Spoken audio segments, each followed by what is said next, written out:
क्योंकि मीडिया में भी देना है और सोशल मीडिया में भी चल जाता है, वो यूट्यूब और उस पे तो शरीर का बनाते हैं।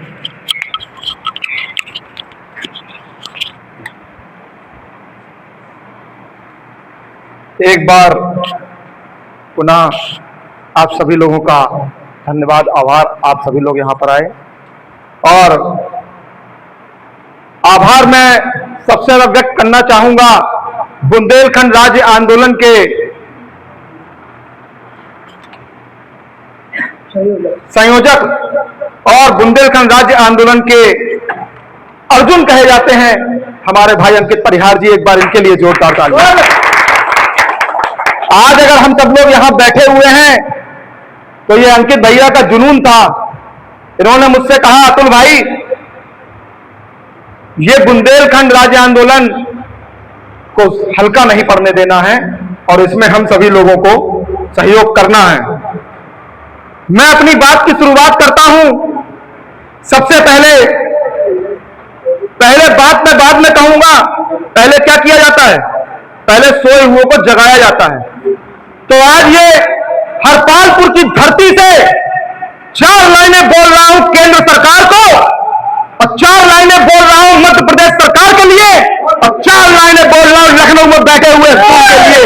सुन लीजिए, अपने बुंदेलखंड की हिफाजत को उतर आए हैं, अपने बुंदेलखंड की हिफाजत को उतर आए हैं, देश दीवाने शहादत को उतर आए हैं, अपने बुंदेलखंड की हिफाजत को उतर आए हैं, देश दीवाने शहादत को उतर आए हैं। अब तो जालिम तुझे हर हाल में झुकना ही होगा, अब तो जालिम तुझे हर हाल में झुकना ही होगा। अब मजलूम भी बगावत को उतर आए हैं, अब मजलूम भी बगावत को उतर आए हैं। मैं बुंदेलखंड की बात वहां से शुरू करूंगा जहां से बुंदेलखंड अस्तित्व में था। बुंदेलखंड का पुराना नाम था जोजाट भुक्ति, आप सभी लोग जानते हैं।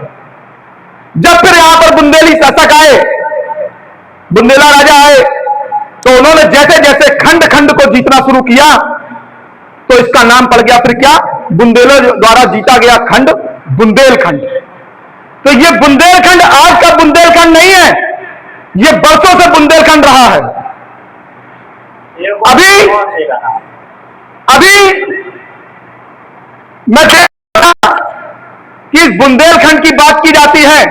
आपको पता है जब 1857 की क्रांति हुई तो आपको पता है रानी को तलवार क्यों उठानी पड़ी?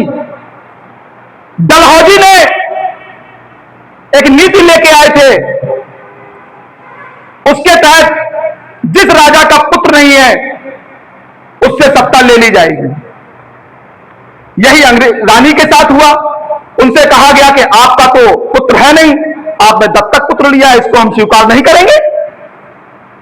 राजी ने कहा अंग्रेजों से कि देखिए हमारी झांसी छोड़ दीजिए और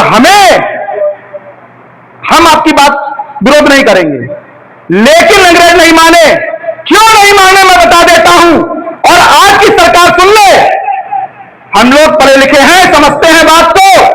झांसी जो है ये वो मुख्यालय है जो भारत को चारों दिशाओं से जोड़ने वाली जगह है।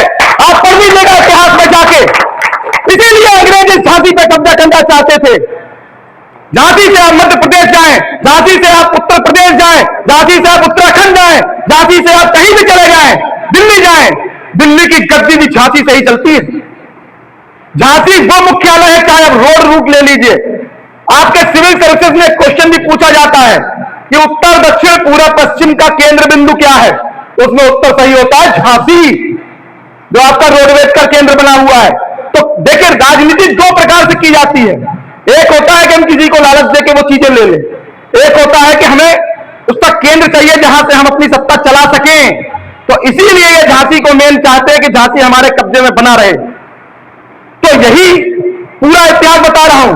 अभी मैं पढ़ रहा था तो मैंने देखा हम जिस जमीन पर बैठे हैं उस हरपालपुर में, यहां से 10 किलोमीटर दूर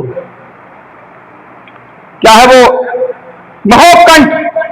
महोबकंठ में अभी भाई साहब ने जिक्र किया था जिकोनियम का, तो ये आपका पाया गया है। ठीक, इसकी पुष्टि भी हो गई है। हमारा बुंदेलखंड की धरोहर मिली, हम बुंदेलखंडियों को लेने, इन्होंने ठेका किसको दिया? महेश्वरी माइनिंग को, जो पश्चिम बंगाल से आती है।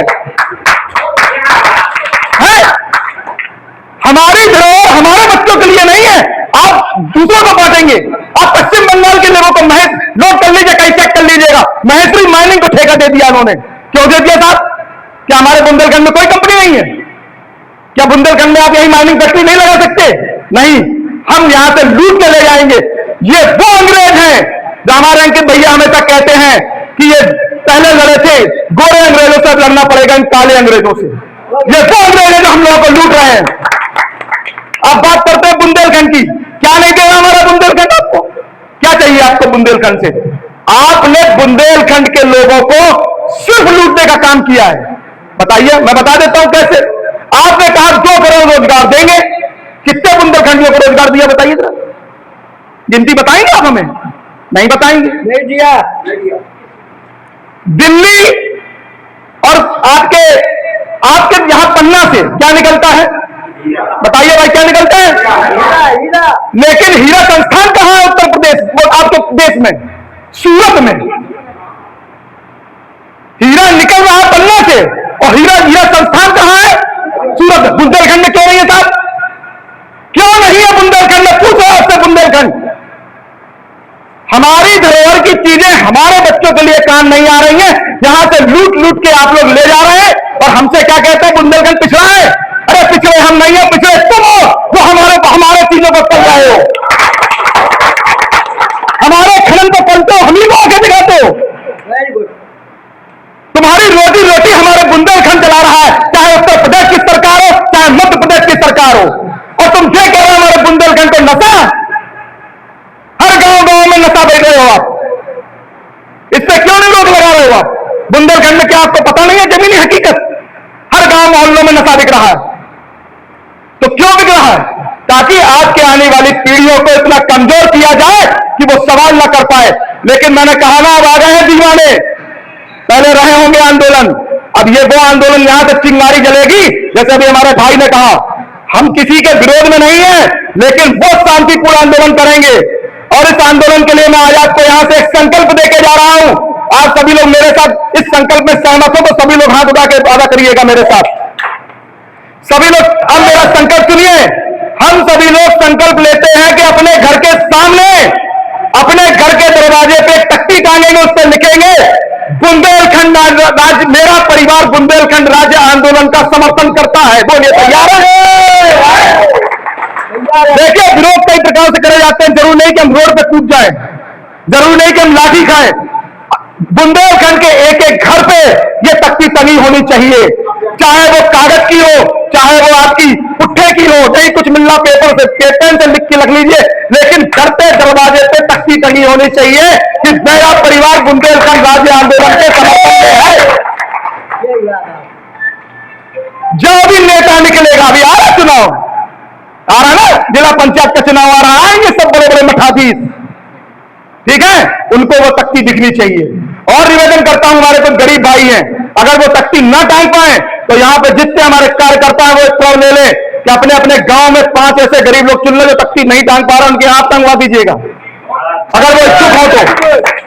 कोई बड़ी बात नहीं है, घर में पुराना टीन पड़ा हो उसको काटिए और उस पर लिख लीजिए मेरा परिवार बुंदेलखंड राज्य आंदोलन का समर्थन करता है, टांग दीजिए घर पे तख्ती। निकलने दो किसी भी नेता को, आओ पहले इस पे बात करो। तैयार है? तैयार है। तो ये हो जाएगा। और सभी लोग ये करने के बाद मेरा नंबर ले लीजिएगा, ग्रुप होगा, ग्रुप में अपनी अपनी फोटो डाल दीजिएगा, उसको हम सभी लोग वायरल करेंगे पूरा। एक एक व्यक्ति की फोटो जाएगी, वायरल होगी वो। सभी लोग अपने घर के सामने तख्ती टांगिएगा और अपनी फोटो खिंचवाइएगा, मेरा परिवार समर्थन में है, ठीक है? ये भी आंदोलन का एक तरीका है। तो इसके बाद अब बात होती है क्या,